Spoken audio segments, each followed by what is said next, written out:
जय भीम, जय भारत, जय संविधान, जय मंडल, जय जोहार, जय जवान, जय किसान, जय लोकतंत्र, जय विज्ञान। कि मैं लोकसभा में था और जो अनुदान मांगे हैं उन पे सेकंड बैच की अपनी बात रख रहा था और कोशिश कर रहा था कि अपने नगीना लोकसभा क्षेत्र में जो आवश्यकताएं हैं हमारे यहाँ, सबसे बड़ी जो रोजगार, जिसकी वजह से हमारे लोकसभा क्षेत्र के लोगों को बहुत दूर दूर तक जाके काम करना पड़ता है।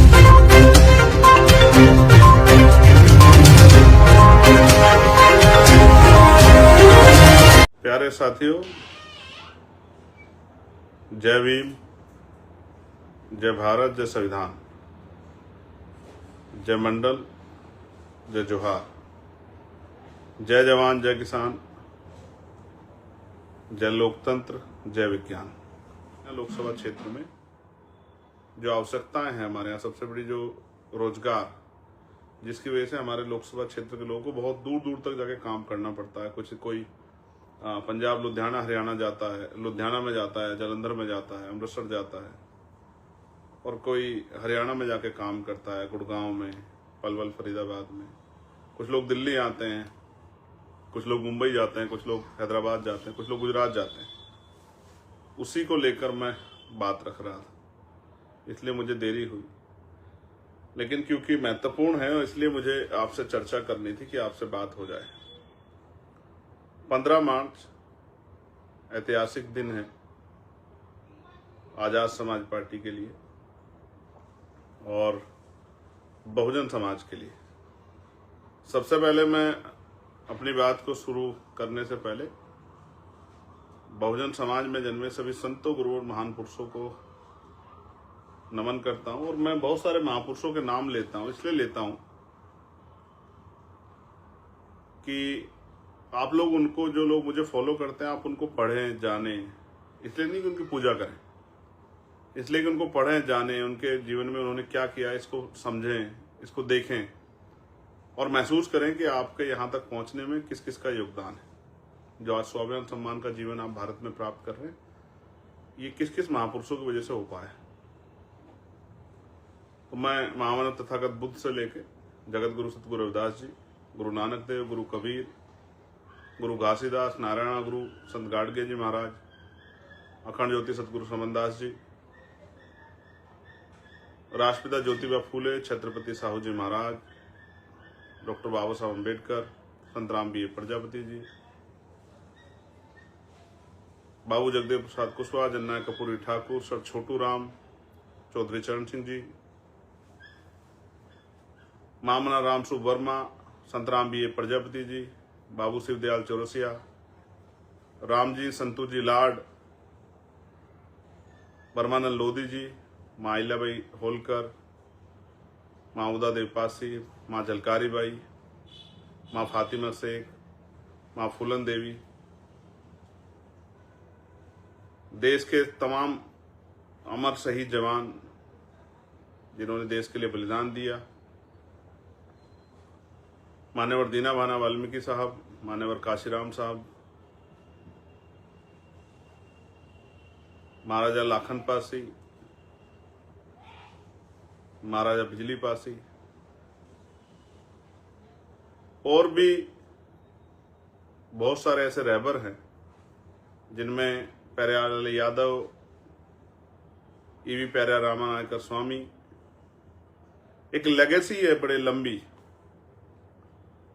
जब हम उनको पढ़ते हैं, जानते हैं, तो हमें एहसास होता है। संत तुकाराम, ये एक इतिहास है और मैं नौजवानों से स्पेशली कहना चाहता हूं कि वो पढ़ें, क्योंकि बिना किसी चीज को पढ़े, जाने बिना हम लोग उस विषय पे काम महत्वपूर्ण तरीके से नहीं कर सकते हैं। काम कर सकते हैं लेकिन महत्वपूर्ण तरीके से कामयाबी की तरफ रिजल्ट ओरिएंटेड प्रोग्राम या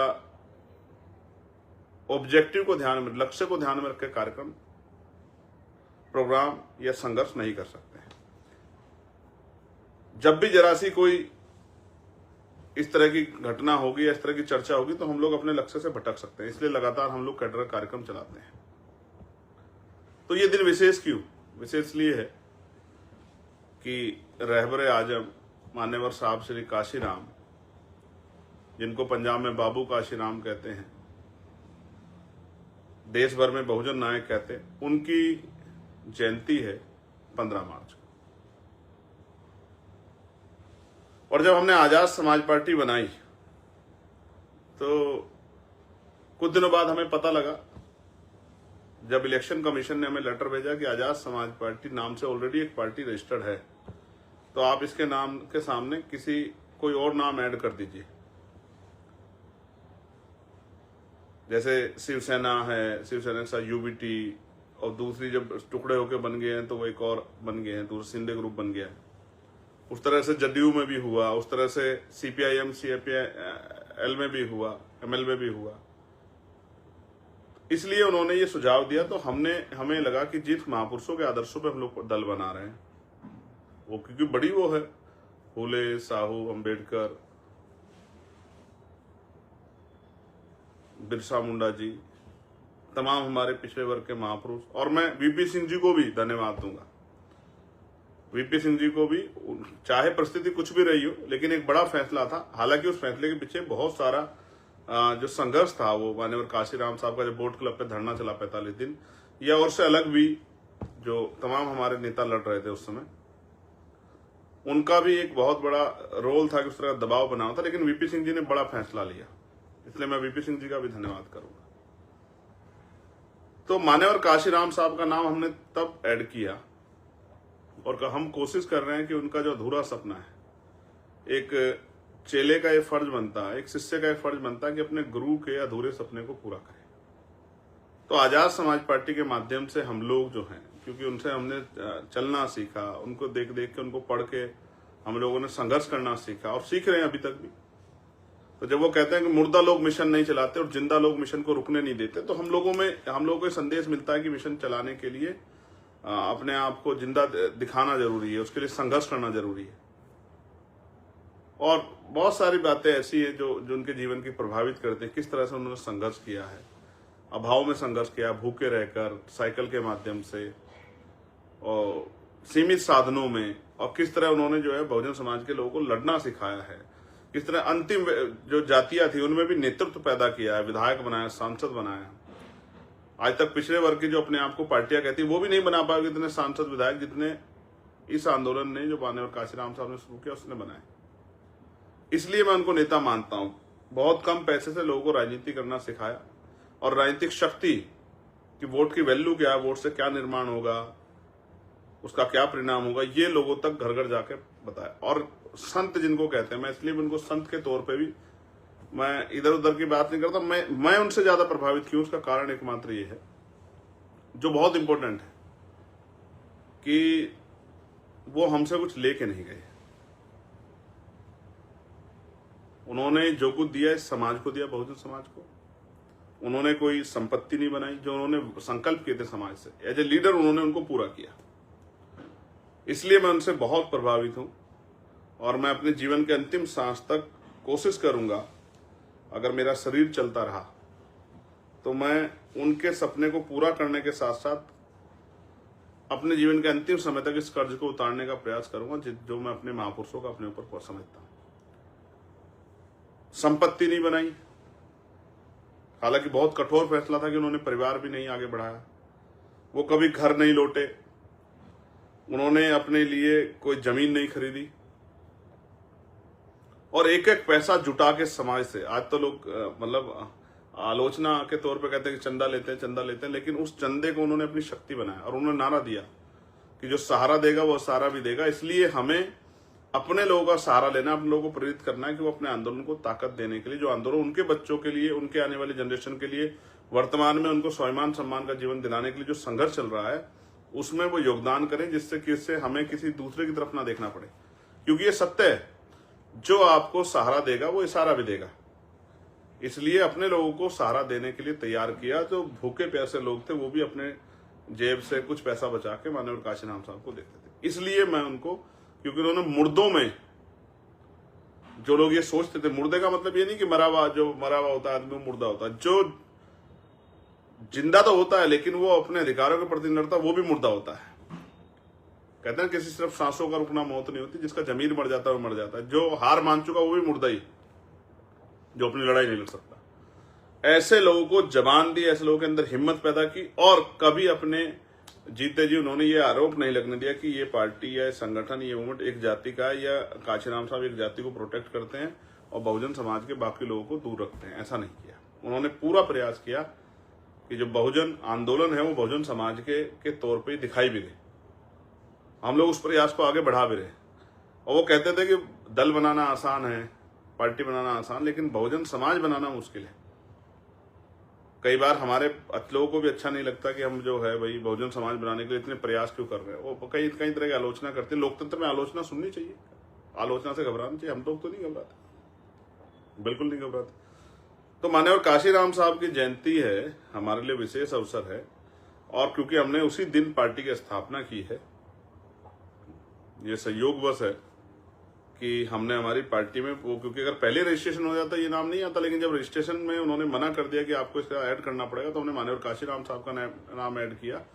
तो इसलिए जो है माननीय काशीराम साहब की जयंती पे हमारी पार्टी की स्थापना हुई है 2020 में। और मैं बधाई दूंगा अपने देश भर के उन साथियों को जिन्होंने नगीना में मेहनत करके आजाद समाज पार्टी को 5 साल के अंदर ही जो इलेक्टोरल पॉलिटिक्स है, राजनीतिक व्यवस्था में एक रिप्रेजेंटेशन भी चंद्रशेखर आजाद के रूप में, कार्यकर्ता के रूप में लोकसभा में भेजने का काम किया। और मध्य प्रदेश में हम लोग चूक गए 10-11 हजार वोट से, राजस्थान में हम लोग 3 सीटों पे चूक गए 5-7-11 हजार वोट से, महाराष्ट्र में हम लोग 1 सीट पे चूक गए 4 हजार वोट से। तो एक मजबूत जो है काम जो उन साथियों ने किया, मैं उनको बधाई देता हूं। अब जो आवश्यक बात है वो मैं बता देता हूं। 15 तारीख को बाराबंकी में कार्यक्रम है, और मैं विश्वास से कहता हूं कार्यक्रम ऐतिहासिक होगा। कुछ लोग हमारे साथियों को उस तरह से जानबूझ के उस तरह का माहौल खराब करने के लिए उकसाने का काम कर रहे हैं। मैं अपने साथियों से कहूंगा, हम लोग संवैधानिक व्यवस्था को मानने वाले लोग हैं, हमें किसी के उकसाव में नहीं आना चाहिए और किस तरह की टिप्पणी नहीं करनी चाहिए। देश में लोकतांत्रिक व्यवस्था है, संविधान से ये देश चल रहा है, हमें संविधान पे पूर्ण रूप से भरोसा है, तो हमें संवैधानिक दृष्टिकोण से आगे बढ़ना चाहिए। और देखिए, जब से मैंने यूजीसी के फेवर में, यूजीसी की जो गाइडलाइन आई थी, मोर्चा लिया था, मैं अकेला आदमी था लेने वाला, तब से एक बहुत शानदार मुहिम मेरे खिलाफ चलाई जा रही है। इससे मुझे कोई फर्क नहीं पड़ता। मैं राजनीति जो है व्यक्तिगत तौर पे कह रहा हूं, मैं का प्रयोग करते हुए, कि हमारा जो दल है और मैं स्वयं भी, हम राजनीति ही देश के कमजोर वर्गों के लिए कर रहे हैं, उनके अधिकारों को दिलाने के लिए कर रहे हैं, उनके आने वाली पीढ़ियों को, वर्तमान को, और जो भविष्य है वो कैसे सुरक्षित हो, उनके अधिकार कैसे बचे, इसीलिए हम लोग राजनीति कर रहे हैं। इस बात से कोई फर्क नहीं पड़ता कि हमारे विरोध में कौन है। जब हम अपने लोगों के लिए काम करेंगे, SC ST OBC माइनॉरिटी के लिए काम करेंगे, दलित पिछड़े आदिवासियों मुसलमानों के लिए काम करेंगे, सिख जैन बौद्ध ईसाइयों के लिए काम करेंगे, तो ये बहुत सारे लोग अच्छा नहीं लगेगा। बिल्कुल अच्छा लगेगा तो अपनी तरफ से तमाम कोशिशें करेंगे। तो उनसे हमें लड़ना नहीं है, ना घबराना है, उनसे बिल्कुल नहीं घबराना है। हमें तो इस तरह की तमाम तरह की चुनौतियों का, साजिशों का सामना करना है और दिमाग से लड़ाई लड़नी है। वो जितना हमारे लोगों को रोकने का काम करेंगे, मैं कहता हूं उससे ज्यादा लोग, और ये आप समझ लो, इन सब के पीछे सरकार है। मेरी बात को आप याद रखना। वरना आप बताओ, जिस आदमी पे गोली चली हो, जिस आदमी की हत्या का प्रयास किया गया हो, जिस आदमी को धमकी दी जाती हो, धमकी देने वाले घर में बैठे हैं और हमारे लोग परेशान हो रहे हैं बेचारे। उनकी परमिशन एक दिन पहले करते हैं, जब रैली का समय आ जाता है, उनको मंच लगाने का भी सही मौका नहीं देते। ये जब से रैलियां स्टार्ट हुई, किस तरह का ये कोई सहयोग है, प्रयोग है? आगरा की रैली का स्थान बदल दिया, कन्नौज की रैली का स्थान बदल दिया, जो संत कबीर नगर में रैली उसका स्थान बदल दिया, जौनपुर की रैली का स्थान बदल दिया। तो अभी भी आप देखो, बिल्कुल जंगल में करवाते हैं रैली की, भाई बहुत कम लोग पहुंच पाए। पूरा एडी चोटी का जोड़ लगाते हैं अपने आकाओं को खुश करने के लिए अधिकारी बेचारे, कि हम लोग ये साबित कर दें कि सरकार देखिए सर, हमने वहां बिल्कुल सहयोग नहीं किया, बहुत दूर कर दिया, देखिए बहुत कम लोग आए, नजदीक होती तो बहुत ज्यादा लोग आते। इस तरह का पूरा प्रयास करते हैं। लेकिन मैं उनको कहना चाहता हूं, भाई माहौल बदल रहा है, मौसम बदल रहा है, कमजोर वर्गों को समझ आ गया कि जो आज कम सत्ता में नहीं है तब उनके साथ नहीं खड़े, कल सत्ता में होंगे तो उनके लिए कैसे खड़े हो जाएंगे। आज तो ज्यादा समाज के साथ खड़े होकर दिखाना था। यूजीसी की जो गाइडलाइन है उसमें बहुत सारे लोगों के चेहरे बेनकाब किए हैं। जो लोग कहते थे दलित पिछड़ों के हितैषी हैं, और जो मुसलमानों का हाल है वो भी छिपावा नहीं किससे। आप देख लो सीओ साहब क्या कह रहे हैं संभल में। देखिए बाकी धर्मों के धार्मिक उत्सव सड़क पे हो जाएंगे, लेकिन वो कह रहे हैं एक पैर अगर बाहर रख दिया किसी ने नमाज पढ़ते हुए मस्जिद से या ईदगाह से तो देख लेना, पर खैर नहीं। और वो कह रहे हैं कि साहब ईरान पे आप क्यों कर रहे हो, ईरान पे यहाँ क्यों प्रोटेस्ट, क्यों हाय तौबा कर रहे हो। जब बांग्लादेश में कुछ होता तो हाय तौबा यहाँ होनी चाहिए, जब पाकिस्तान में कुछ हो तो हाय तौबा होनी चाहिए, लेकिन ईरान में अगर कुछ हुआ है तो यहाँ हाय तौबा नहीं होनी चाहिए, क्योंकि सरकार के लोगों को अच्छा नहीं लग रहा है। जब वो यहाँ नंगा नाच करवाते हैं अपने जो है जिनको संरक्षित गुंडों थे तब कुछ नहीं। यही बातों को हमें समझना है कि वो चाहते क्या हैं और वो उनका लक्ष्य क्या है। आपको अपने काम पे ध्यान देना है, और जो गाइडलाइन प्रदेश ने जारी की है कि सब लोग, बहुत सारे लोगों को बहुत सारी जगह पे अपने अपने जिला मुख्यालयों पे, और जो अदर स्टेट में जैसे मध्य प्रदेश, राजस्थान, पंजाब में, हरियाणा में, झारखंड में, बिहार में, दिल्ली में जो गाइडलाइन जारी हुई है, जहां जहां जिस तरह से आपको अपना जो है कार्यक्रम करना उस तरह से आप कार्यक्रम करें। और मैं बाराबंकी की पूरी टीम को और जहां जिस जोन का एक कार्यक्रम है उन सब लोगों को ये कहना चाहता हूं कि आप भी हिम्मत लगाओ। अगले 2 दिन आपके पास 13 और 14 पूरी ताकत लगाओ, और हर साजिश का मुकाबला संख्या के आधार पर तो लोकतंत्र है ये। जिनके पास सर होते हैं वही नेता होता है, जिनके पास सर होते हैं उन्हीं के पास शक्ति होती है, उन्हीं की सुनवाई होती है, उन्हीं को आगे बढ़ने का मौका मिलता है। अभी तक तो आपका एक भाई घर भी रहता है, उससे भी आग्रह करना कि चलो भाई साहब की जयंती मनाएंगे और भाई आ रहे हैं तो उनको जो है ताकत भी देंगे। बहन से भी कहना, माँ से भी कहना, भाभी से भी कहना, चाची से भी कहना कि चलो एक दिन उस रहबर के लिए, ठीक है, चलो बाबा साहब अम्बेडकर के मिशन को पूरा करने के लिए, चलो जो है फूले साहू के मिशन को पूरा करने के लिए, चलो उन महापुरुषों के संघर्ष को प्रवान चढ़ाने के लिए जिन्होंने जो है अपने बच्चों तक कुर्बान कर दिया। भाई ने बुलाया, चलिए बाराबंकी और दिखाइए लोगों को। पूरे प्रदेश को देखना चाहिए, पूरे देश को देखना चाहिए। और गाली देना, मुझे गाली देना तो अधिकार है सब लोगों का। जब मैं आप लोगों के लिए लड़ाई लड़ूंगा तो मैं कोई अपने घर के, मेरा परिवार को थोड़ा ही है कि भाई मैं कोई वो करने जा रहा हूं, तो मुझे तो गाली खानी है। तो इस गाली से मत डरो। आज जो गाली दे रहे हैं कल आपको सलाम भी करेंगे। समय की बात है। ये जानबूझ के आपका ध्यान, जैसे आपको कोई सफर तय करना, मुझे यहाँ से लखनऊ जाना है, बीच में अगर कोई इधर इस तरह का कोई हो जाए गतिविधि तो हम लोग उधर देखने लग जाए तो हमारा तो समय खराब होगा ना भाई। ये सोचा समझा प्लान है। और मैं फिर कह रहा हूं, सरकार पोषित लोग हैं ये लोग, ये संगठन सरकार पोषित है, आप जानते हो। आप इतिहास उठा के देख लो। इनसे इन विचारों कुछ नहीं कहना है। बेरोजगार लोग हैं, इन पर ध्यान नहीं देना, अपने काम पे ध्यान देना है। हम लोग लोकतांत्रिक व्यवस्था में दल बना के काम कर रहे हैं, और हम ये जानते हैं political power is the master की। राजनीतिक सत्ता वो चाबी है जो आपकी सारी समस्या हल कर देगी। और लोग समस्या के लिए चिल्लाते हैं, हम पे समाधान है। इसलिए हमसे बहुत ज्यादा दिक्कत है सब लोगों को, लेकिन इन दिक्कतों का जवाब हम लोग ताकत बना के देंगे, ना कि लड़के। लोकतांत्रिक व्यवस्था में ये जुल्म जाति, कल मैंने कहा पार्लियामेंट में कि हमारी माओ को दर्द नहीं होता। बताओ, होता है नहीं होता है? सरकार बताए क्या कानून व्यवस्था है। दिल्ली हो, बिहार हो, राजस्थान हो, मध्य प्रदेश हो, यूपी हो, मार दे, कोई जला के मार दे रहा है, कोई हत्या कर दे रहा है, बहन बेटियों के सम्मान की रक्षा नहीं कर पा रही सरकार। उठा ले जा रहे बहन बेटियों को, बच्चों को। आज एक मामला आया मेरे पास मिर्जापुर का, जिसमें एक आदमी ने धमकी दी, कहा कि मार दिया, निपटा दिया, और बता दिया वहां पड़ा, उसका नाम निकाल दिया। जाऊंगा मैं बहुत जल्दी वहां भी। तो इस तरह की मैं वहां कोशिश करता हूं जाके जहां अन्याय ना हो रहा, न्याय ना हो रहा। जैसे कपसाड़ में हम लोग जाएंगे जल्दी, 15 तारीख के बाद। कपसाड़ से जो वादे हुए थे कपसाड़ के परिवार से, और वो जिस तरह डर के साए में, मेरे पास खबर आई है कि भाई वो डर के साए में उनके जो वादे किए थे पूरे नहीं किए सरकार ने। जाएंगे अब कपसाड़ हम लोग। हम कहाँ बोलने वाले लोग हैं, हम पे तो काम ज्यादा है ना, हम पे काम ज्यादा। हम नहीं भूलते किसी को, हम हर व्यक्ति के साथ खड़े, हमारी टीम हर जगह जाती है। इसलिए मैं आपसे आग्रह कर रहा हूं कि आपको बहुजन समाज के लोगों को एकजुटता रखनी है, और जो साथी वहां काम करें उनसे आग्रह, थोड़ी सी और ताकत लगा दो। हालांकि रैलियां बहुत सफल हुई। कल प्रदेश अध्यक्ष जी ने मुझसे कहा कि किसी एक रैली की बड़ाई मत क्या करो आप, हम सब लोगों ने बहुत मेहनत की। मैं लाइव के माध्यम से उनको कहना चाहता हूं कि मैं बधाई देता हूं उत्तर प्रदेश की पूरी टीम को। और अभी उत्तराखंड में भी रैली करनी है, जो तारीख उनको दी थी उसको आगे बढ़ाएंगे थोड़ा सा।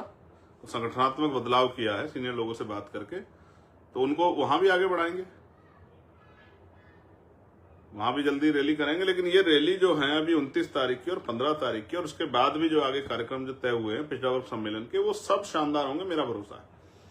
क्योंकि हमारे साथियों ने बहुत काम किया और जो साथी काम नहीं कर रहे उनसे भी मैं चिंता भी करता हूं और उनसे आदेश निर्देश भी देता हूं कि भाई काम करो, आप ही के जिले पीछे रह जाएंगे। जैसे बिजनौर आगे भाग जाएगा, सहारनपुर आगे भाग जाएगा, शामली आगे भाग जाएगा, मुजफ्फरनगर आगे भाग जाएगा, मेरठ आगे भाग जाएगा, अमरोहा, मैं पश्चिम के लिए कह रहा हूं, अमरोहा आगे भाग जाएगा, संभल जो है भाग जाएगा आगे, हापुड़ भाग जाएगा आगे, बुलंदशहर भाग जाएगा, तो आप पीछे रह जाएगा। बरेली रामपुर आगे भाग जाएगा, सीतापुर आगे भाग जाएगा, आप देख लेना इस बार, मैं जो आपसे कह रहा हूं। रामपुर आगे भाग जाएगा, शाहजहांपुर आगे भागेगा इस बार, और इधर अंबेडकर नगर आजमगढ़ भागेंगे। तो ये इस तरह इसलिए कह रहा हूं कि जहां नहीं आगे बढ़ पाओगे, ताकत नहीं बना पाओगे, फिर वहां की सुनवाई कम होगी, वहां को उस तरह का सहयोग नहीं मिल पाएगा। फिर कहोगे कि भाई हमारे यहाँ नहीं हो पा रहा है काम। राजकाज बनाने के लिए हर व्यक्ति को मेहनत करनी पड़ेगी, पूरे संगठन को मेहनत करनी पड़ेगी, तब राजकाज बनेगा। इसलिए मैं आपसे आग्रह कर रहा हूं, अब तो कोशिश करेंगे अप्रैल के बाद हम लोग, अभी ये 15 की रैली, फिर 29 की लखीमपुर खीरी में, उसके बाद हम लोग यात्रा का प्लान, हम लोग साथी सीनियर लोग, राष्ट्रीय कोर कमेटी के मेंबर, क्योंकि हमारे यहाँ वही सब कुछ तय करते हैं, कौन प्रदेश अध्यक्ष होगा, कौन संगठन का वो काम करेगा, कौन जो है किस तरह कार्यक्रम आगे करने, उन्होंने तय कर दिया है, तो अब वो कार्यक्रम चलाएंगे। मैंने 2 चीज नोटिस की है जब से मैंने यूजीसी पे स्टैंड लिया, क्योंकि किसी और ने नहीं लिया, किसी और को फर्क नहीं पड़ रहा था, मगर मुझे हमारे पढ़ने लिखने बच्चे को, जिनको आज यूपीएससी में पास होने बधाई दे रहे, वही बच्चे जब यूनिवर्सिटी में पढ़ रहे हैं या वही जो कामयाब हो जाते हैं, सब देखते हैं उनको, जब वो पढ़ते हैं उनके साथ जो अन्याय होता है उस पर जब वो लड़ाई लड़ने काम करते हैं, वो लड़ाई जो उनको पढ़ने हुए नहीं लड़नी चाहिए, इसलिए मैंने बच्चों से कहा था आप मत लड़ो, वो जब देखते हैं तो उनको कोई नहीं दिखाई देता कोई उनके लिए लड़ रहा है। इसलिए जब मैंने यूजीसी पे स्टैंड लिया, जब मैंने 15% अतिरिक्त अति पिछड़े वर्ग के लिए आरक्षण की बात की, जब मैंने पिछड़े वर्ग के लिए पॉलिटिकल रिजर्वेशन की बात की असेंबली में और पार्लियामेंट में, जब लगातार मैंने बैकलॉग पर ये जो इंटरव्यू, जैसे यूपीएससी का इंटरव्यू, जितने भी इंटरव्यू में बहुजन समाज के बच्चों के साथ जो धक्काशाही होती है, उनके साथ जो दोहरा व्यवहार होता है, तब मैंने उस पर आवाज उठाई। तो मेरे खिलाफ पूरा जो है पार्टी के खिलाफ इस तरह का पूरा प्रोपेगेंडा कला के काम चलाया जा रहा है। इन सब चीजों से हमारा आंदोलन कामयाब होने वाला नहीं। आप लोग अपने यहाँ मेहनत करो, हर झूठ का जवाब समय आने पे समय खुद देगा, लोग बोल बोल के बताएंगे। ऐसे तो आप सूरज के ऊपर भी घर बैठे धूल फेंक सकते हो, वो धूल आपके मुंह पे गिरेगी जो लोग धूल फेंक रहे हैं। इनसे घबराने की जरूरत नहीं, अपना काम कीजिए, मेहनत कीजिए। अभी से आपको बधाई। मेरा दिल कहता है कि बाराबंकी जो है किसी रैली से पीछे नहीं रहेगा, मजबूत रैली करेगा, और लखीमपुर खीरी भी मजबूत रैली करेगा। और जो घर बैठे थे किसी कारण से कि भाई ये चला जाएगा वो चला जाएगा, तो आप लोग भी निकले। बाराबंकी में एक ऐसा सैलाब दिखना चाहिए जिसे देख के जो है ना विरोधियों के वैसे ही हौसले टूट जाए। लोकतंत्र है, ये सदैव सत्ता किसी एक तरफ नहीं रहती, बदलती रहती। जनता जिस तरफ चलती है उसी तरफ चली जाती है सत्ता। मैं तो वो छोटा सा आदमी हूँ, सिपाही हूँ आपका, महापुरुषों कमीशन का। जब तक जीवन में लड़ता रहूंगा भाई, क्या फर्क पड़ता है। रोज रोज थोड़ा ही आदमी जाएगा, एक दिन जाएगा आदमी, एक दिन रहेगा। जब तक जीवन है, जब तक संघर्ष करेंगे और अपने साथ अच्छे लोगों को तैयार करके जाएंगे। और मैं आप सबसे भी कहता हूँ, बहुजन समाज के एक एक जाति को, व्यक्ति को जोड़िए साहब। जिनको मौका नहीं मिला उनको मौका देना है, इस बार मौका देना है उनको, जिनको मौका नहीं मिला। अति पिछड़ी जातियों को इस बार विधानसभा में मौका देना है, जिनको मौका नहीं मिला। मुस्लिम समाज के भाइयों को भी संख्या के आधार पर, शेड्यूल कास्ट के भी उन सीटों पे जहां शेड्यूल कास्ट की संख्या अच्छी है, वहां जनरल सीटों पे भी शेड्यूल कास्ट के भाइयों को, नौजवान साथियों को लड़ाएंगे जो लोग संघर्ष कर रहे हैं। उन पे पैसा भी नहीं होगा तो पैसा इकट्ठा करेंगे चंदा मांग मांग के जनता से, और पैसा चंदा इकट्ठा करके वहीं से वहां के लोगों से उनको लड़ाएंगे और विधायक बना के असेंबली भेजेंगे।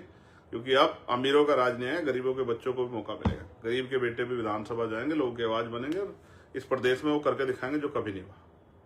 गरीबों की आवाज बनेंगे, गरीबों के जो सरकार आएगी, लोग कहा करेंगे गरीबों की सरकार है, किसानों की सरकार है, नौजवानों की सरकार है, बहन बेटियों के सम्मान वाली सरकार है। और जो वादे चाहे पुलिस के भाइयों के साथ किए हो, जो होमगार्ड भाइयों के साथ, पीआरडी के जवानों के साथ, आशा आंगनबाड़ी बहनों को मैंने ही मांग उठाई। अभी देखिए कल भी मानदेय उनको जो है दैनिक वेतन की जगह उनको वो मिलना चाहिए।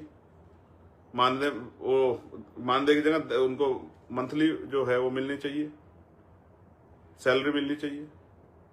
ऐसे ही भोजन माता, पंचायत सहायक, रोजगार सेवक, इनके विषय भी उठाने हैं, जोरदार तरीके से उठाने हैं। पीआरडी के जवानों का, होमगार्ड भाइयों का विषय उठाना है। ठीक है, आशा आंगनवाड़ी बहनों के विषय उठाने, इस तरह से ही जो जो विषय हमारे सामने आ जाएगा उन सब के विषय उठा के, और सफाई कर्मचारी जो हमारे भाई काम करें ठेकेदारी पे, उनकी भी समस्या का जड़ से इलाज करना है, पक्की नौकरी देनी है, शिविर में उतरना उनका बंद करना है। ये गुंडागर्दी की जो सरकारों ने काम किया सबको बंद करके और कमजोर वर्गों के हक अधिकारों की रक्षा करनी है, उनको सम्मान का जीवन देना है और जनजातीय अन्याय अत्याचार को रोकना है। अंत में 15 तारीख को आपसे मुलाकात होगी बाराबंकी में। आप सबके लिए मंगल कामनाएं, और अभी से माननीय काशीराम साहब की जयंती की आपको हार्दिक बधाई और धन्यवाद आप सभी का। और बाराबंकी के साथ विशेष संदेश, किसी चीज पर ध्यान मत दिए, मजबूती से अपना कार्यक्रम कराइए और सबका जवाब, कहते हैं ना जब सूरज निकलता है सबको दिखता है, सबको जवाब, जैसे क्रिकेट में एक वो है ना कि भाई मुंह से नहीं बोलना है, सारे आलोचना का जवाब बल्ले से देना है, बॉल से देना है। तो आप सबका जवाब बटन से दीजिए। इस बार 2027 में आजाद समाज पार्टी का बटन दबा के सबको जवाब दीजिए। इतनी शालीनता से मेहनत करिए, इतनी चुपचाप मेहनत कीजिए कि जब रिजल्ट आए तो इतना शोर मचे कि लोग डर जाएं, जैसे नगीना में वो कर रहे थे कि भाई ये कैसे हो गया। आपकी मेहनत को सलाम। जय भीम, जय भारत, जय संविधान, जय मंडल, जय